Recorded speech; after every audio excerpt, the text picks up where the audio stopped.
Kita lanjutkan dengan hikamnya Ibn Athaillah As-Sakandari. Bismillah. Qala Imam Ibn Athaillah As-Sakandari rahimallahu taala nafa'ana Allahu bihi wa bi ulumihi wa bi ulumi masyayikhihi wa talamidatihi fid dharaini amin, sampai kepada hikmah yang ke 149. Imam Ibn Athaillah di hikmahnya ini belum menyampaikan. Kalau kemarin bicara tentang dari mana sih datangnya nur qalbi itu. Cahaya di hati menjadikan orang itu beriman, bertakwa, senang kebaikan, benci kemungkaran, ada nur di dalam hati. Ya kan? Mathala'il anwar, dari mana sumbernya? Dari hati. Kemarin disebutkan. Berarti disinilah ada nur.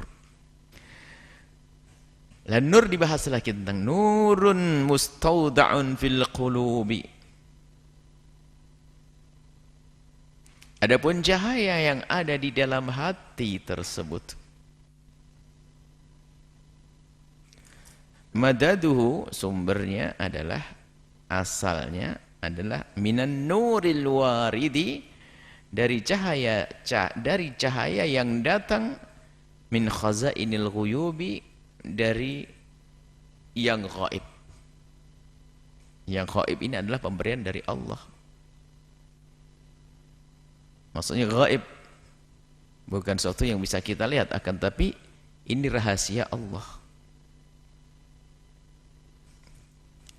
Nur di dalam hati seorang hamba ini adalah pemberian dari Allah. Tapi nur ini diambil dari mana nanti? Rentetan ilmu. Allah nurus samawati. Allah yang memberikan cahaya di semesta semuanya.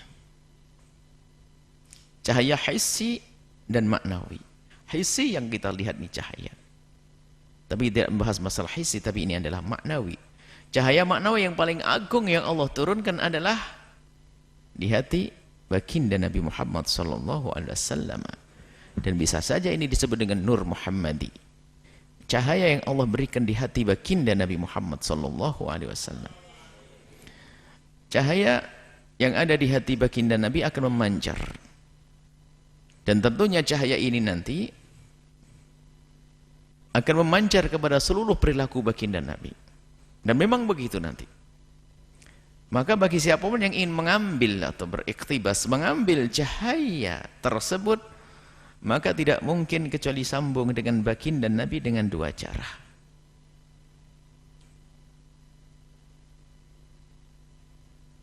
Nabi yang membagi nanti. Dalam hadis Imam Bukhari meriwayatkan, "Man yuridillahu bihi khairan yufaqihu fid din." Kalau Allah menghendaki seseorang itu baik, akan difahamkan tentang agama. Pemahaman ini, pemahaman yang sifatnya akli, ada yang qalbi. Pemahaman akli tidak akan cukup. Orang bisa mengerti halal haram tapi tak berguna bagi dia. Tapi faham qalbi. Nah, inilah nur. Nur ada di hati ini yang kita cari. Maka ma'rifat, arif billah lebih tinggi dari alim pangkatnya dalam ahli tasawuf. Kalau sudah maqam ma'rifah, itu adalah sumbernya dari hati. Kalau ilm dari akal. Maka akal. Sehingga ilmu yang diketahui dengan akalnya, kalau tidak dibarengi dengan keinsafan dan kesadaran hatinya, maka ilmu itu akan menjadi liar.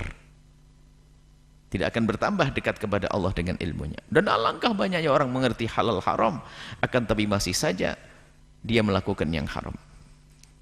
Nah, dalam hadis tersebut dilanjutkan, innama anal qasim wallahu yu'ti. Nabi hanya membagi saja. Pemberi sesungguhnya adalah Allah. Nurus samawati, yang yunawwir, nur munawwir, memberikan cahaya. Yang memberikan cahaya ke hati baginda Nabi adalah Allah, dan Nabi membagi. Sehingga lihat pesan-pesan Nabi dari wahyu yang diucapkan dari firman Allah ataupun dari hadis-hadis Nabi, itu adalah pancaran daripada nur yang Allah titipkan di hati. Bisa dalam bentuk wahyu. Sehingga akan kemudian setelah itu akan menjadi satu perilaku baginda Nabi SAW. Maka Nabi dengan begitulah membagikan nur kepada siapapun. Innama anal qasimu. Allahu yu'ti, Allah yang memberi, saya membagi-bagi. Maka siapa yang akan mengambil, siapapun berhak mengambil bagian ini dari Nabi sebanyak-banyaknya. Maka ada dua kunci tadi. Kalau ingin mendapatkannya, harus sambung dengan Nabi bil qalb, dengan hati, yaitu terus memperbaharui kecintaannya, menguatkan kecintaan kepada baginda Nabi Muhammad sallallahu alaihi wasallam bil qalb, dengan hati. Kemudian setelah itu harus sifat perilaku zahir Nabi harus kita tiru. Termasuk urusan hati, bagaimana Nabi mengajarkan kita agar kita menjadi seorang yang penyabar, seorang yang mudah memaafkan, menjadi seorang yang dermawan. Ini kan semua pendidikan dari Nabi yang sifatnya hati. Dermawan action tidak berlaku. Dari ini, dari hati. Kalau sudah orang hatinya dermawan, dia akan menjadi dermawan secara zahir. Tapi sebaliknya, orang dermawan secara zahir belum tentu dia dermawan. Karena bisa saja dia memberi karena memang betul dia berharap kembalinya lebih gede daripada yang diberikan. Sementara dia pelit sebetulnya. Ini dari hati, pancaran di hati seseorang. Nah, kalau sudah seperti itu, maka memancar dari di hati seseorang nur, cahaya, maka secara otomatis ini nanti akan membentuk seseorang seperti yang diterangkan pada hikmah yang lalu. Hanya ini Imam Ibn Attal As-Sakandar ingin memperjelas lagi bagaimana kita akan menghadirkan nur tersebut. Pintunya adalah untuk sampai kepada nur. Nur yang agung adalah sambung dengan Nabi Muhammad sallallahu alaihi wasallam. Nah, kalau sudah orang ada mendapatkan nur seperti ini, apa buahnya? Lanjut, ini sebagian para pensyarah hadis, ini hikmah nurun yakshifu itu adalah dijadikan hikmah yang selanjutnya. Akan tapi secara makna sangat layak kalau dijadikan satu. Lanjutannya adalah nurun, dan itu nur yang ada di dalam hati tadi, yakshifu laka, akan menyingkap bagimu bihi, dengan cahaya tersebut Allah akan menyingkap, Allah akan membuka tabir bihi dengan nur tersebut, an awsafihi, tentang sifatnya. Nah, ini masalah tajalli Rabbil Alamin, bagaimana Allah menampakkan dirinya. Ingat, kalimat menampakkan diri jangan dianggap seperti jelmaan yang selama ini yang sering nonton sinetron horor, itu bukan, naudzubillah, bukan begitu. Maksudnya tajallillah, kan kemarin disebutkan masalah takhalli, tahalli, tajalli. Allah menampakkan diri pada makhluknya, maksudnya sifat kasih sayang Allah. Sebab Allah tidak bisa dilihat, sudah jelaskan pada pertemuan yang lalu, Allah tidak bisa dilihat oleh orang siapapun di dunia, tapi hanya dilihat oleh ahli iman nanti di akhirat. Jadi kalau disebut tajallillah itu bukan berarti Allah menampakkan lalu kelihatan begitu, tidak. Akan tetapi Allah akan tampak bagi arifinnya, ahli makrifatnya, Allah akan tampak pada apapun yang bertebaran di semesta ini. Itu arif billah. Nah, yang bisa menjadikan seseorang melihat itu sebagai tajallillah, penampakan Allah, adalah karena adanya nur di dalam hati. Makanya nurun yakshifu bihilak. Maka cahaya yang di dalam hatimu itu menjadikan dirimu bisa tahu tentang sifat-sifat kamalillah, sifat jalalillah, sifat kesempurnaan Allah dan sifat keagungan Allah. Dan tidak akan bisa faham makna itu semuanya kecuali dari hati yang penuh dengan cahaya tersebut. Jadi nur di dalam hati kita itu akan menjadikan kita kenal sifat-sifat Allah. Dikatakan yakshif laka bihi an awsafi, dan ini adalah idaman teragung, harapan teragung bagi pencari ridho Allah sampai kepada maqam ini. Maqam mengenal sifat-sifat Allah. Ternyata tidak sampai di situ. Wa nurun yakshifu laka bihi an atharihi. Nur yang di dalam hatimu ini akan menjadikan engkau akan disingkap tabir oleh Allah tentang athar makhluk ini semesta. Sehingga kalau orang sudah tersingkap tentang dunia ini, disingkap tabirnya oleh Allah, maka dia tidak akan tertipu dengan dunia. Di saat diberi kekayaan, dia tidak akan terjerumus dengan kekayaannya. Diberi jabatan, tidak akan terjerumus dengan jabatannya. Karena apa? Sudah disingkap tabirnya. Dunia itu seperti itu, hakirah. Dunia adalah sementara dan tidak selamanya. Dunia hendaknya kita jadikan bekal atau kendaraan menuju akhirat. Nah, ini tidak akan bisa melihat itu semuanya kecuali karena ada nur di dalam hatinya. Lagi-lagi yang lebih kita pentingkan dulu adalah bagaimana kita menghadirkan nur tersebut. Sebagian memaknai potongan hikmah Ibn Athaillah yang kedua ini adalah nurun yakshifu laka bi'an atharihi. Kalau sudah kenal awsafihi, tidak perlu. Tapi kenalnya awsaf Allah, sifat Allah adalah di saat dia mengenali betul tentang sifatnya makhluk Allah. Makhluk Allah adalah punya sifat, semuanya adalah naqas, kurang. Sifat Allah kamal.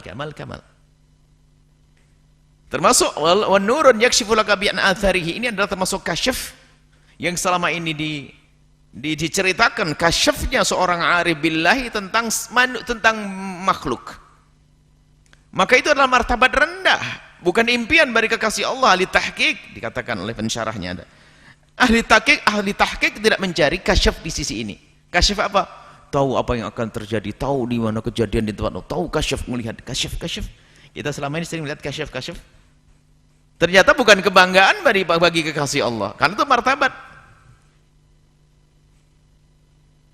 Yang mereka rindukan adalah puncak harapan mereka para ahli tahqiq adalah al-kashfu an awsafihi, tentang sifat-sifat Allah, bukan an atharihi, bukan urusan makhluk. Nah, ini bagi yang sudah di dalam hatinya ada nur tersebut, di dalam hatinya ada cahaya, maka seorang hamba akan mudah mengenali apapun yang ada di semesta ini, an athari athar. Bahkan sehingga yang namanya kenal atharnya akan menjadikan kenal awsafillah. Ya tentu karena apa? Sumbernya dari nur yang sama, dari nur yang ada di dalam hati. Sehingga nur di dalam hatimu itu akan bisa menjadikan dirimu kenal sifat-sifat Allah, dan akan menjadikan dirimu kenal sifat-sifat dunia tentang athar, tentang makhluk, yang akan menjadikan engkau semakin kenal Allah. Ini pembahasan ahli tasawuf, bukan ahli akidah. Pembahasan ahli akidah adalah bagaimana mengenal Allah dengan makhluknya adalah untuk bab istidlal akli, bukan dzauqi, bukan wijdani. Jadi istidlal misalnya apa? Istidlal akli. Jadi dengan adanya semesta inilah maka kita yakin adanya Allah. Itu kan akli. Dan ini harus dilewati ini, dan ini harus tahu, dan ini harus benar. Akan tetapi ini tidak jaminan seorang tunduk loh ya. Itu kan hanya sekedar pemikiran akliyah saja. Sehingga betul Imam Ghazali dalam muqaddimah Ihya dalam risalah Qudsiyahnya, beliau menyampaikan bahasanya nggak cukup kita mengasah akal kita untuk kenal Allah, nggak akan cukup. Akan tapi itu mengasah hati kita agar kenal Allah tidak cukup. Untuk kita mengenal Allah yang sesungguhnya tidak cukup dengan dialog akal.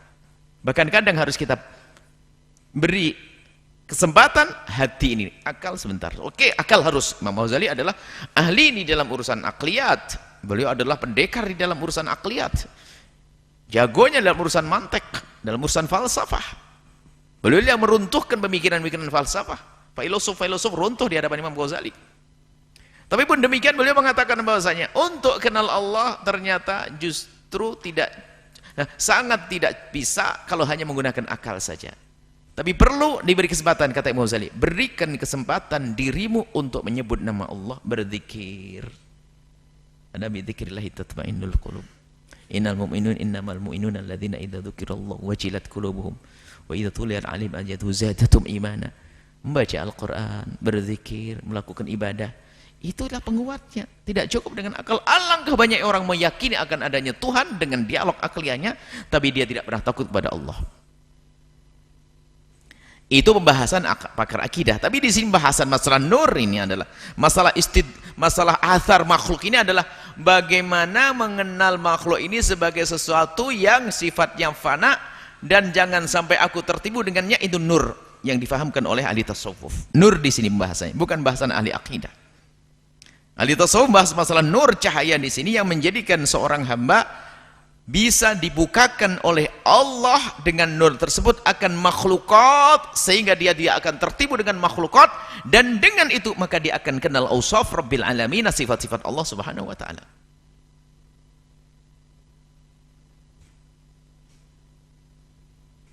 Maka karena ini pembahasan tasawuf, kami hadirkan apa yang dihadirkan oleh Imam tasawuf juga, Imam Ghazali. Maka di sini kita harus memperbanyak berzikir, membaca salawat agar sambung dengan baginda Nabi, menyisihkan waktu kita di tengah malam untuk ngadu kepada Allah. Jangan sampai seorang menuntut ilmu tertipu, ilmu saja. Akan tapi tidak pernah hatinya terenyuh, tidak pernah hatinya tersentuh dengan satu tausiah atau nasihat. Keras hatinya, hati yang qasi, hati yang keras, tidak akan bisa menerima tausiah. Dialog hebat, ilmu halal haram ngerti, Masya Allah, tapi yang terpenting dari itu adalah setelah mengerti halal haram, dia meninggalkan yang haram dan hanya mengambil yang halal.